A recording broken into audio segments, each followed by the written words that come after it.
अस्सलाम वालेकुम दोस्तों, मैं हूं मोहम्मद जलाल और आप देख रहे हैं टेक्निकल एमजे टीवी। दोस्तों, आज की इस वीडियो में मैं आप लोगों को व्हाट्सएप के एक न्यू अपडेट के बारे में बताऊंगा। जी हां दोस्तों, व्हाट्सएप पर एक न्यू अपडेट आया है, तो चलिए वो अपडेट आप लोगों को दिखा देता हूं। तो यहां पर मैं इस टेस्टिंग अकाउंट को ओपन करता हूँ, मैं नीचे आता हूँ। नीचे आने के बाद फ्रेंड्स, आप लोग यहाँ पर एक ऑप्शन देख सकते हैं, यहाँ पर आया है क्रिएट ग्रुप विथ टेस्टिंग।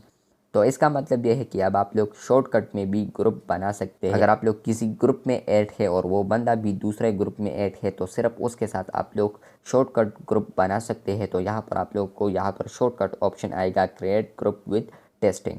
पहले जब आप लोग बनाते थे तो आप लोग यहाँ पर आते थे और यहाँ पर आप लोग क्लिक करते थे। यहाँ पर क्लिक करने के बाद आप लोग न्यू ग्रुप को सेलेक्ट कर पाते थे और यहाँ से आप लोग फ्रेंड्स को भी सेलेक्ट कर पाते थे। लेकिन इस न्यू अपडेट के बाद आप लोग सिंपली किसी के चैट में आएंगे और अगर वो दूसरे ग्रुप में भी आप लोग के साथ ऐड है, तो यहाँ पर आप लोग को क्रिएट ग्रुप विद आएगा और टेस्टिंग के बजाय यहाँ पर उस कॉन्टेक्ट का नेम आएगा। मैंने इस कॉन्टेक्ट का नेम टेस्टिंग रखा है, तो इसलिए ये यहाँ पर टेस्टिंग आया है। तो अब आप लोग आसानी से भी क्रिएट कर सकते हैं ग्रुप को शॉर्टकट तरीके से। तो बस ये थी आज की वीडियो चली गई तो बिल्कुल वीडियो को लाइक कर दें। चैनल पर न्यू है तो चैनल को सब्सक्राइब कर दें। मिलते हैं बहुत जल्द, तब तक के लिए अल्लाह हाफिज़।